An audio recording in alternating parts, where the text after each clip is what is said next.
in Glacier Bay National Park and Preserve, Alaska. Thank you very much for the introduction. So before I start today, I just want to acknowledge the work that's been done by the USGS Alaska Science Center. That's Jim Bodkin, George S. Mueller, Kim Clucker, Dan Munson, and several others that without their foresight, this study would have never taken place that began sort of back in the 90s. So I just want to start my talk today with a brief introduction to sort of basic sea otter biology and physiology. These guys are the world's smallest marine mammals. They're up to 5 feet in length and weigh up to 100 pounds. Unlike other marine mammals, they don't have blubber for insulation from the cold. They trap air in their very dense fur, which can be up to 1 million hairs per square inch. This is what made them so desirable during the fur trade back in the 17 to 1900s. Due to their small size and sort of this awkward system of sort of maintaining themselves in cold environments that are oftentimes less than half their core body temperature, they have an extremely high metabolic demand. They require up to 25 to 30% of their body weight in food per day. Take this into account. If you had this sort of metabolic need and you were a 180-pound man, hard to imagine for a lot of people here, you would have to consume over 50 pounds of food a day just to survive. Hopefully it's good. And these otters will spend about 8 to 12 hours a day foraging just to meet this need. They're voracious predators of all things invertebrate, almost all things they can get their little paws on, as well as fish included in there. And due to this high metabolic demand, the fact that they eat so much, they form a keystone species role in as far as the top-down pressure they exert within the systems they're part of. The classic example of this is the sea otter, urchin, and sort of kelp-forest relationship, where in the absence of sea otters, or when they're rare, urchins often dominate due to their grazing intensity on kelps, and you get urchin-bearing communities like this. And in the presence of sea otters, you often get kelp-dominated communities. So the sea otters range. Historically, all of these white margins were connected from Japan all the way around the Pacific Rim to the southern tip of Baja. As I said before, the 17 to 1900s, they had a big fur hunt in which otters were virtually extirpated. And all of the ranges you see here form from remnant colonies in the Aleutians, Prince William Sound, and a small one in California. Southeast Alaska, where we're going to be focusing on today, came from a translocation event of otters from the Aleutian Islands and Prince William Sound back in the 60s. Many studies have taken advantage of this natural recolonization to look at how otters affect the communities in which they are part of. Most of these studies focus on rocky bottom systems and hard substrate. This photo here shows otters actually foraging in soft sediment systems. It's kind of cool, massive plume coming up as they're pulling out clams, the occasional crab or cucumber. But the thing is, we don't know much about how they affect soft sediment communities. And the main reason is we have never had an ample opportunity to go out and assess the actual impacts they have. This brings us to Glacier Bay National Park and Preserve. It's sort of an ideal natural laboratory, unperturbed by human impact. It's a relatively new system, having just been deglaciated in the last 250 years. It's existed in the absence of sea otters since that time. And, you know, you don't get a lot of visitors in this park. And the USGS Alaska Science Center, who I acknowledged before, saw an opportunity when the otters first began coming in the 90s to say, hey, we could go out and look at a before-after control impact study design where we can sample thoroughly intertidal, subtidal, and watch as the otters come in and how the community responds. So this part of the study I'm presenting today is just on the intertidal. It's part of a long-term study that began over 12 years ago with the first foraging bouts being taken in 1993. So where we're talking about, Alaska down here, it's at the northern end of the Inside Passage, at the northern end of Southeast Alaska. You've got the Pacific Ocean coming into Crosstown, Icy Strait, up into Glacier Bay. The red box shows here, the occupied area by sea otters. Beginning in 1995, otters began colonizing Glacier Bay. First starting in the central part of the bay, they worked their way up, and by 2003 numbers have reached well over 2,400. We predict today a population between 3,000 and 5,000 and are going to be flying abundance surveys this coming season. And you can see just how quickly they boom through the bay. Throughout the summer, they will move throughout these other bays, taking advantage of any place that they can get food from. So with that many otters coming into the bay, you initially saw rafts like this, turning into something else. And you go, with that many little buggers, I mean, there's got to be changes, right? So that brings us to our questions. You know, what are the effects on soft sediment communities? The first question I seek to address is how does diet composition change over time? We see steady trends in rocky bottom systems. When otters come in, they initially have sort of high energy return prey items that they focus on, and as they deplete those, they increase the diversity of their diet composition to make up for that loss of their preferred prey.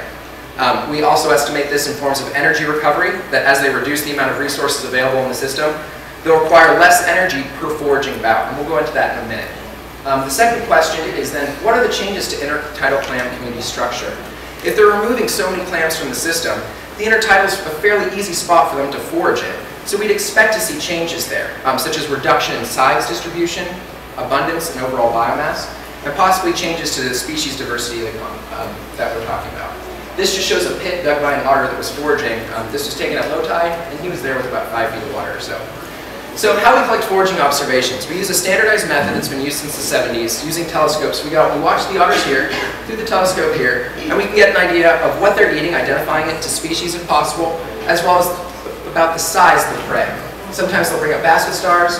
You can get a look at urchins if you're lucky, and once in a while they give you a great face when they munch on a crab.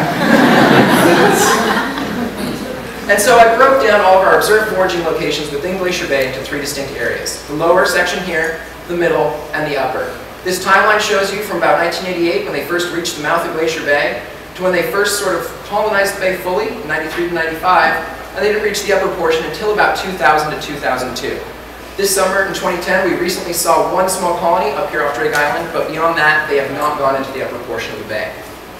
This first graph is focusing just on the lower bay diet composition over time. On our y-axis, you have the proportion of the diet, and on x, we have our time period of otter occupation. The early years, the first 5, mid, 5 to 10 years of occupation, and late, 10 plus years.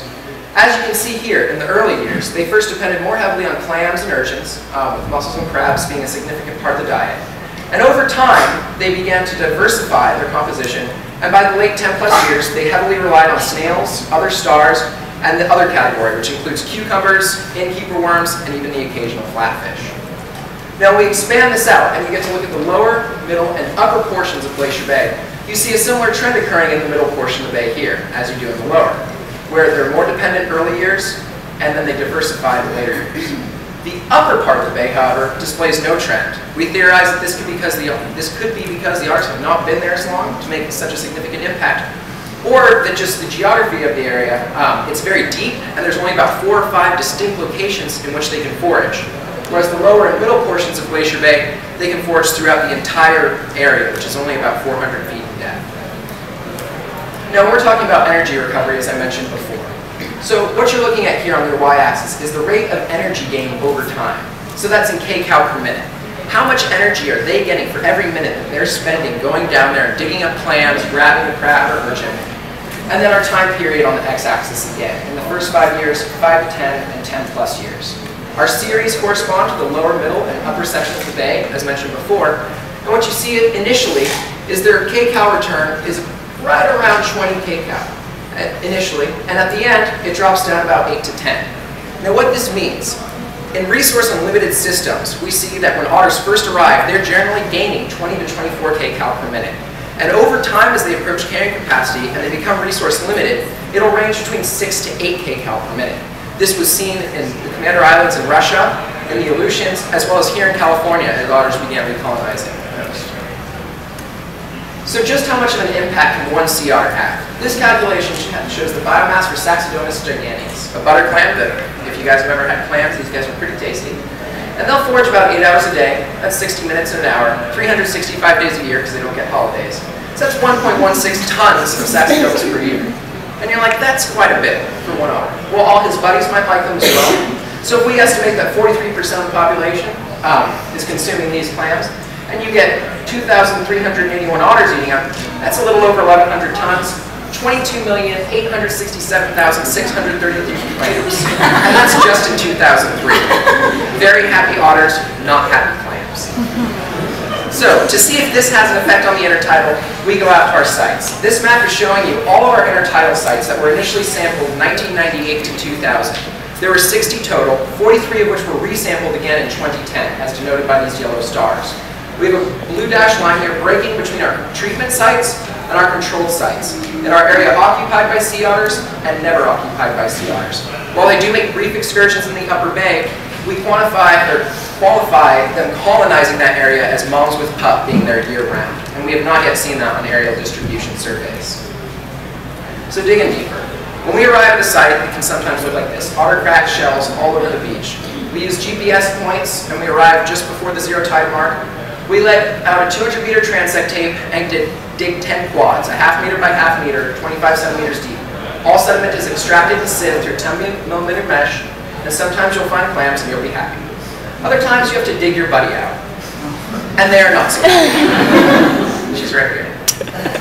And so what we get are 5 predominant species in terms of abundance. We've got Hyatella, Lacoma, Weitzman2010WSN, Prototheca, and Saxodomus. The 3 on the bottom are sea otter predators, and the top 2 are pretty small, and we almost never see the otters consume them. I'm going to talk a little bit more in depth about Maya and Saxodomus today. So size frequency. What we're looking at here in the top graph is our control plot. And on our bottom is our treatment plot, where otters were added to the system. The blue bars correspond to our initial sampling, and on our y-axis here, we've got our percent frequency of that size, and then size in millimeters on the bottom, going from 10 millimeters up to 85 in 5 millimeter increments. So what you'd expect to see is something like this, the natural aging of the population as that cohort marches forward in size. So the red bars here show you what we saw in 2010 during our post-treatment sampling. Now, with the addition of our treatment, the otters to the system, you'd expect to see something very similar if otters had no effect. However, what we find is as the cohort marches forward, we do not get this upper size range. It's almost truncated right there at about 50 to 55 millimeters, as shown by this yellow box here. So let's take a closer look at why this might be. Here again, y-axis are percent frequency and size on the x-axis of Maya. This is just from our treatment site now, okay? And we're looking first here at our pre-treatment sampling period. This is what you'd expect to see, the data from our control, marching forward of the size classes of the aging cohort. Now let's overlay this with foraging data, and this is what we observed the otters eating in the first 5 years of occupation of Glacier Bay. And this is what we actually saw during our post-treatment sampling. The absence of the higher size classes the otters preferentially feed upon the size range. And then in